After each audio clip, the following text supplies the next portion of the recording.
Hi guys, welcome to another video. तो जैसे कि मैंने लास्ट जो मैंने लिक्विडिटी की वीडियो बनाई थी उसमें बताया था वीएआर डिस्कस करूंगा। तो कल मेरे साथ थोड़ा कांड हो गया, मैंने वीडियो पूरी रिकॉर्ड कर ली, माइक भी ऑन था, बट समहाउ ऑडियो रिकॉर्ड ही नहीं हुई। तो मैं कल वीडियो डालने वाला था, बट अनफॉर्चुनेटली अब वॉइस ओवर मैं करता नहीं, क्योंकि मेरा ऑन द स्पॉट होता है, मैं पहले ऐसे स्क्रिप्ट वगैरह नहीं बनाता।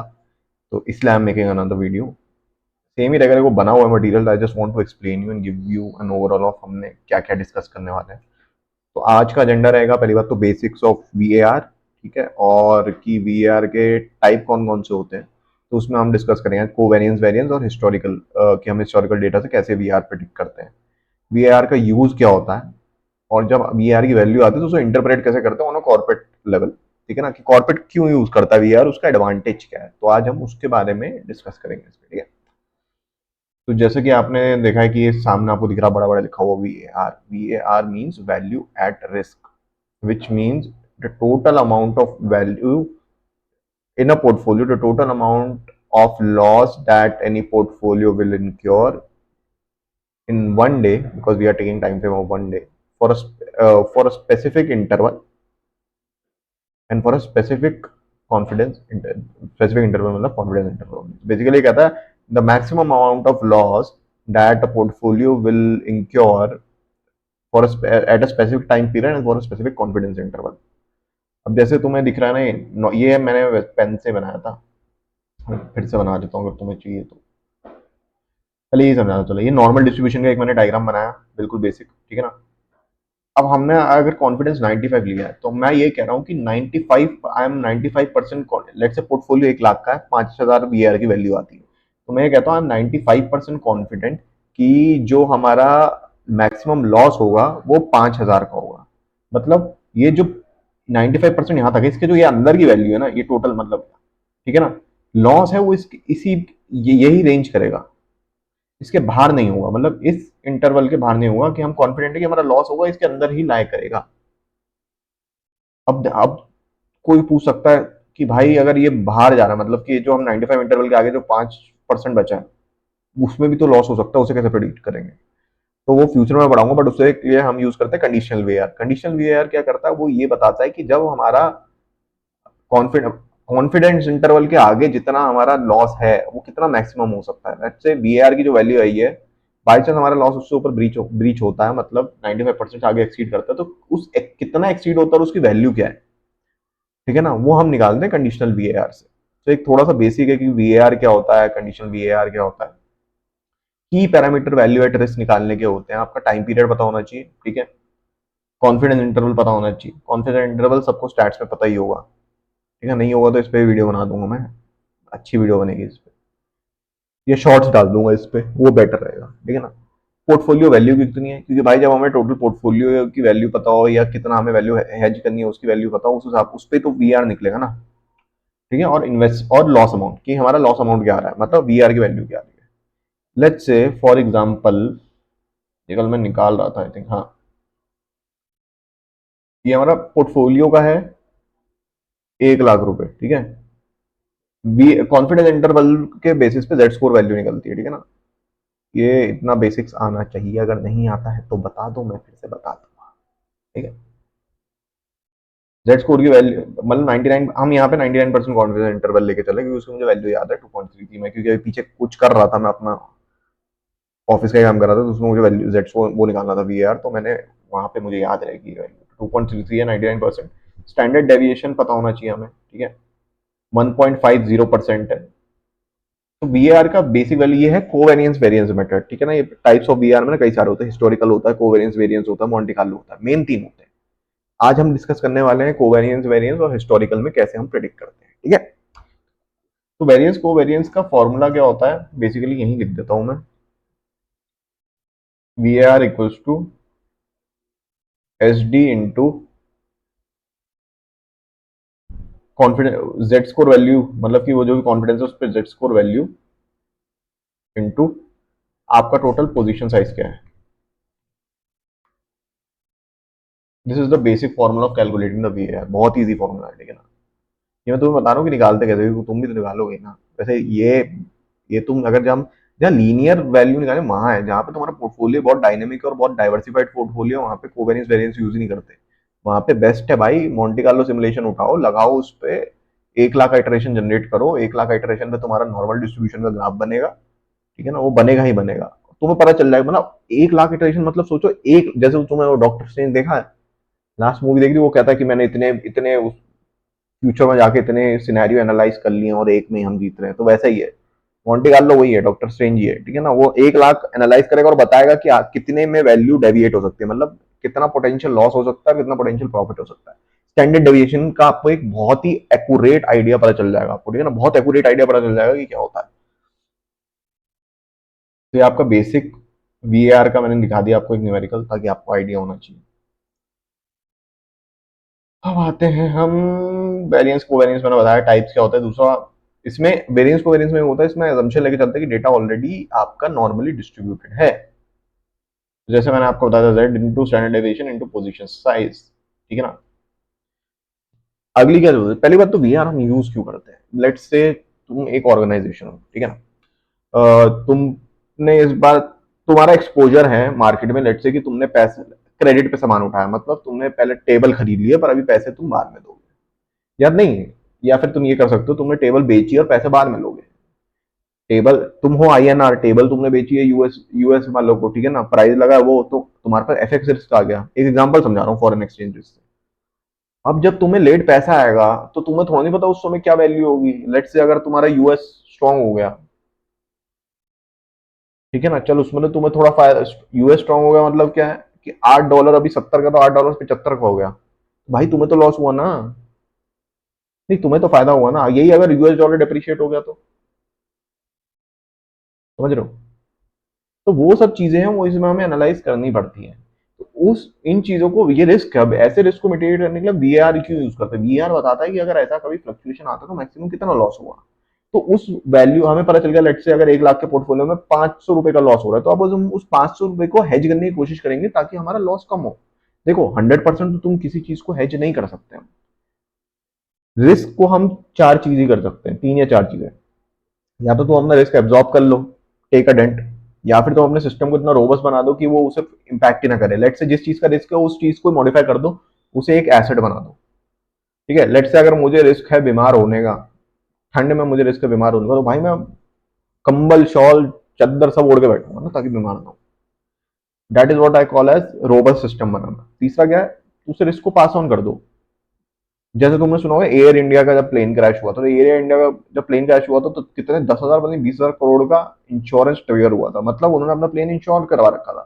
तो जब एक्ट हुआ तो उसमें पैसा देना पड़ सकता था भाई। अब I don't know the terms and condition क्या थी, but as per what was the news in the market की यही था कि भाई बहुत मोटा इंश्योरेंस ट्रिगर हुआ था, एंड इफ इट अगर वो क्लेम कर पाते हैं तो इंश्योरेंस कंपनी को मोटा झटका लगता है भाई, ठीक है ना। तो उसमें क्या करा, उन्होंने रिस्क पास कर दिया। 3 चीजें मैंने तो बना दी। चौथा क्या है, चौथा ये है कि भाई जैसा है वैसा ही है, ठीक है ना। चौथा है कि रोबस्ट कर दिया हमने, ठीक है ना, हमने अपना रिस्क ट्रांसफर कर दिया, हमने सिस्टम रोबस्ट बना दिया। और फिर चौथा वो ये यार, ये मिटिगेट ऐसे हेज वगैरह कर दो, यही है मिटिगेशन स्टेप। ये और ये पता है, ये 4 स्टेप ना, तुम कोई भी बिजनेस उठा लो, कोई भी सिचुएशन हटा लो, जहां पे रिस्क इन्वॉल्व होगा और उसे मिटिगेट क्या करना है, तुम यही 4 चीज ही करोगे। इसके कोई भी इंडस्ट्री हो, रिस्क किसी से भी रिलेटेड हो, फाइनेंस हो नॉन फाइनेंस हो, ये 4 चीजें तो भाई तुम करोगे, इसके अलावा और कुछ नहीं करने वाले तुम। मैं सही बता रहा हूँ, ये सिर्फ 4 चीजें ही करने वाले हो तुम। और ये लाइफ का असूल है, रिस्क में सिर्फ 4 चीजें कर सकते हैं, इसके अलावा आई डोंट थिंक, मुझे मेरी समझ नहीं अलाउ करती कुछ और सोचना कि और क्या कर सकते हैं, ये 4 चीजें तो। दूसरा क्या है, हिस्टोरिकल रिटर्न। हिस्टोरिकल रिटर्न से क्या करते हैं, लेट्स से मैं 1 साल का डेटा उठाता हूँ, ठीक है ना, 1 साल या 1 महीने का उठाता हूँ, 1 महीने में 30 दिन है। अभी मत कहना अरे 31 भी तो होते हैं, अरे भाई मैं 30 लेके चल रहा हूँ ना, तुम उसकी बात करो। हर एक दिन का मैंने वीआर निकाला, तो मेरे पे मल्टीपल 30 दिन के वीआर आ गए। 30 दिन का वीआर आ गए तो मुझे एक टाइप का हाई पता चल गया कितना वीआर है, लो पता चल गया, तो एक मुझे रेंज पता चल गई, ठीक है ना। अब उस रेंज को मैं प्रेडिक्ट करके मैं हेज कर सकता हूँ कि लेट से मेरा 1 से 5 रुपए के बीच में मेरा फ्लक्चुएट हो रहा है रिस्क। तो मैं इस हिसाब से हेज करूंगा कि मैं मेजोरिटी हेज भी कर पाऊँ, ठीक है ना, मेजोरिटी में अपना लॉस मिटिगेट भी कर पाऊँ। एट द सेम टाइम मैं अगर 100% हेज नहीं कर रहा हूँ और मेरे फेवर में मूव करता है, ठीक है ना, इन्वेस्टमेंट मेरा मेरे फेवर में मूव करता है, लेट से मैंने कोई शेयर खरीदा, मुझे पता है वो वेरी करेगा 1 से 5% के बीच में, ठीक है, मैंने उसे उसके हिसाब से मैंने हेज करा। 100% हेज करोगे ना, तो उसमें रिस्क क्या होता है, एक तो तुम्हारी हेजिंग कॉस्ट ज्यादा होती है, दूसरा अगर बाई चांस शेयर तुम्हारे फेवर में चला तो तुम्हें अपसाइड पोटेंशियल मिलेगा ही नहीं, क्योंकि तो हेज कर रखा भाई, जितना प्रॉफिट उतना लॉस, 100% नहीं। इसलिए ऑप्टिमल हेजिंग बहुत जरूरी होती है, ताकि तुम एक तो अपना रिस्क जितना मैक्सिमम मिटिगेट कर सकते हो वो करो, दूसरा ये कि तुम अपसाइड पोटेंशियल जो तुम्हारे रिटर्न को तुम उसे एक्सेस कर पाओ। तो इसमें क्या करा, जैसे मैं बता रहा था हिस्टोरिकल में सबका इंडिविजुअल निकाला, उससे वेरिएशन तुम्हें पता चल गया। लेट्स से एग्जांपल है मेरे पे,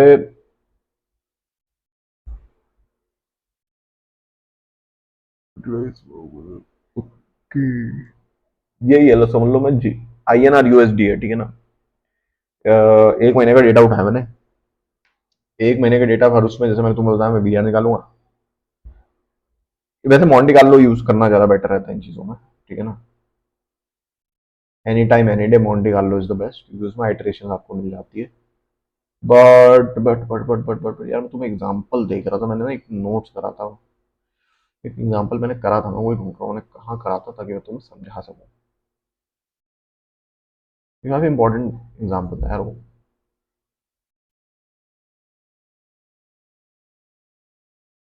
हाँ तो ये मतलब बेसिक तुम्हें समझ आ गया ना हिस्टोरिकल। मैं एग्जांपल ढूंढ रहा हूँ, मीनवाइल जो अभी तक मैंने समझाया, एक बार उसे रिवाइज कर लो। पहले हमने क्या समझा कि VAR क्या होता है, ठीक है ना। उसके बाद VAR कितने टाइप के होते हैं, VAR का क्या यूज होता है कॉर्पोरेट में, हमने वो समझा है, ठीक है ना। अब हाँ, तुम्हें मैं एग्जांपल समझता हूँ, लेट्स से मेरे पे हिस्टोरिकल FX रिटर्न पर है USD INR, ठीक है ना, 1 ईयर, और उसके रिटर्न है 1 ईयर, या फिर ले लो 250 डेज के रिटर्न है। अब मैं ईच डे का रिटर्न निकालूंगा, ठीक है ना। उस ईच रिटर्न को मैं करंट पोजीशन पे अप्लाई करूंगा, मतलब रिटर्न उस दिन का क्या है, ठीक है ना, मतलब डेविएशन क्या है, रिटर्न डेविएशन है ना भाई। रिटर्न 2% रिटर्न मिला, 2% क्या भाई, वो बढ़ा है घटा है, दैट इज अ डेविएशन। और आज के पोर्टफोलियो वैल्यू पे मैं लगाऊंगा। और ऐसे ही जब जितने भी, जैसे मैं पता है रोज रैंक डेली लॉसेस, मतलब रोज के हिसाब से मैं लॉसेस निकालूंगा, तो मुझे पता चल जाएगा कि भाई कितने में रेंज हो रहा है, समझ लो। जैसे मैं तुम्हें बताया, लेट से मैंने 250 दिन का निकाला, अब कि मैक्सिमम मेरा गया है 10%, मिनिमम गया मेरा 2% या 8%। तो मुझे पता है 8 से 10% के बीच में ही मेरी वैल्यू फ्लक्चुएट करेगी, तो मुझे वो जो बीच का गैप है, मतलब 2% का मुझे हेज करना है। 2% में से मैं कितना हेज करूंगा, वो क्या करूंगा, उस पर बहुत चीजें डिपेंड करती है, ठीक है ना। तो ये एक एग्जाम्पल मैं वो सोच रहा है, मैंने देखा था। तो आज की वीडियो में देखो मैंने बेसिक बेसिक समझाया है, अगर कुछ नहीं समझ आया कमेंट कर देना, मैं फिर समझा दूंगा। बाकी नेक्स्ट वीडियो में जब मैं मॉन्टे कार्लो सिमुलेशन समझाऊंगा और कंडीशनल VAR जब समझाने की कोशिश करूंगा, तो कंडीशनल VAR थोड़ा बड़े में समझेंगे यार, छोटे में ये तो मैंने आज डेफिनेशन बता दी, इससे कुछ नहीं होता, अंदर का एसेंस आना चाहिए, ठीक है। तो जब वो समझाऊंगा तो इसका मैं फिर से एक बार पूरा रन थ्रू दूंगा तुम्हें, तो क्योंकि पता है देखिए, VAR बेसिक कॉन्सेप्ट वही है, वो उस पर कंडीशनल कर रहे हो तुम, मॉन्टे कार्लो कर रहे हो, इन फ्रांक डिकान जो कर रहे हो, तो वो एक बार बेसिक्स तो मेरे हिसाब से क्लियर हो गया होगा, क्योंकि यही बेसिक, इसके अलावा कुछ है नहीं इसमें। अब वो डिपेंड करता है पोर्टफोलियो पे, कोई पोर्टफोलियो सिंपल है उसका कोई लोड नहीं, लेट से कोई पोर्टफोलियो तुम्हारा वो है बहुत डाइवर्सिफाइड है, तो उसमें VAR का सेंस ही नहीं बनता, जैसे मैंने बताया। तो जो मैंने ओवरऑल समझी अगर मैं देखूं तो यही है यार, देख अगर एजम्पशन हम पैरामेट्रिक मतलब जो कोवेरियंस वेरिएंस है उसमें लेके चलते हैं, नॉर्मल डिस्ट्रीब्यूशन होना चाहिए, वो तब यूज करते हैं जब ओवरऑल पोर्टफोलियो कॉम्प्लेक्सिटी लो, मतलब नॉर्मल शेयर थी हो, ऐसा ना हो कि ऑप्शंस भी हैं, कन्वर्टेबल बॉन्ड्स भी हैं, उस समय पंगा हो जाता है। और दूसरा कि जहाँ पे एक्सपोजर लीनियर है। अब हिस्टोरिकल में क्या है भाई, सिंपल पोर्टफोलियो कॉम्प्लेक्सिटी थोड़ा ज्यादा होती है, कि 250 दिन का भाई निकालते फिरोगे VAR, ठीक है ना, रिटर्न्स निकालोगे 250 दिन के क्या है, फिर उस हर रिटर्न को पोर्टफोलियो पे लगा के उसकी VAR वैल्यू निकालोगे, फिर उसे compare, it's a long process usually, मतलब आई, यार if you ask me personally कौन सा मेथड बेस्ट रहता है, तो मैं तो, मुझे पता है एक VAR का तुम्हें बेसिक्स आना चाहिए, दूसरा तुम्हें आना चाहिए मॉन्टे कार्लो सिमुलेशन। कुछ भी गन सिंपल में तो ये लगता है, कॉम्प्लेक्स में लगता है मॉन्टे कार्लो, क्योंकि मॉन्टे कार्लो का एडवांटेज है ना, तुम पे एक कितनी भी आइटरेशन कर सकते हो, 1 लाख का आइटरेशन करी भाई, 1 लाख बार तुम सिनेरियोज रन कर रहे हो, बेसिकली सिनेरियो एनालिसिस ना, तुम उस सिनेरियो को रन कर रहे हो और फिर तुम्हें पता चल रहा है कि भाई कितना वेरी कर रहा है हमारा, ठीक है ना। मजा आएगा भाई मॉन्टे कार्लो जब पढ़ेंगे। तो आज के लिए इस वीडियो में इतना ही, ठीक है।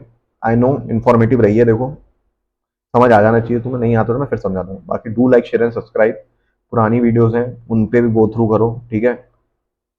याद से सब्सक्राइब करना, लाइक करो, बेल आइकन दबाओ, the more you support the channel the more I would be motivated to make more easy such layman videos for you, क्योंकि जब मैं पढ़ रहा था यार मुझे यही दिक्कत आती थी, ठीक है ना। So the agenda for me, मैंने सोचा था स्टार्टिंग से कि आई विल मेक अभी तो देखिए चैनल है, मुझे पता है जो मैंने इमेजिन करा है ना, जो वेंचर मुझे खड़ा करना है बहुत दूर है उसके लिए, बहुत टाइम लगेगा, बट भाई मैं करता रहूंगा, और उस करने के लिए मुझे आप लोगों का सपोर्ट लगेगा, ठीक है ना।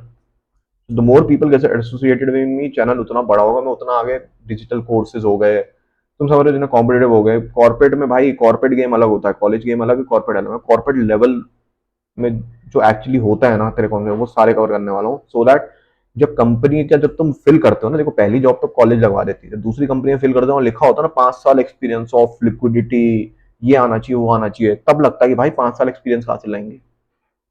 वो चीजें तुम कैंपस में नहीं सीख सकते भाई, उसके लिए रियल डेटा चाहिए, और ये डेटा नहीं निकलता है, बनाना पड़ता है। मैं काम कर रहा हूँ तो मुझे पता है कैसा होता है डेटा, ठीक है ना, तो मुझे खुद बनाना पड़ेगा डेटा, रैंडम नंबर लगा, तुम समझो कि भाई कॉर्पोरेट गेम अलग है, तो उस लेवल के लिए देखो ऑफकोर्स मैं तो जाऊंगा, बाकी मुझे सपोर्ट लगेगा आप लोगों का, तो do like share and subscribe, बाकी see you in the next video. ठीक है, अभी थोड़ी देर में सोच रहा हूँ एक और वीडियो डालूंगा, it is because I love investments, ठीक है ना, I love making investment plans for people, so yeah, I'm not of influencer, I will share what I have learned, okay, rest it's upon you people whether you think it is good for you guys, you want to go proceed with that, you can, but मेरा ideology यही है, देख इस channel से first of all जितना मैं edtech, fin fin ed spread कर सकता हूँ, ठीक है ना, करूँ उतना। ऑफ कोर्स यार देख, वेंचर लोग स्टार्ट करते हैं from a perspective how big you can make it, I see a big market in finance, I know I can build this because I have those capability and knowledge.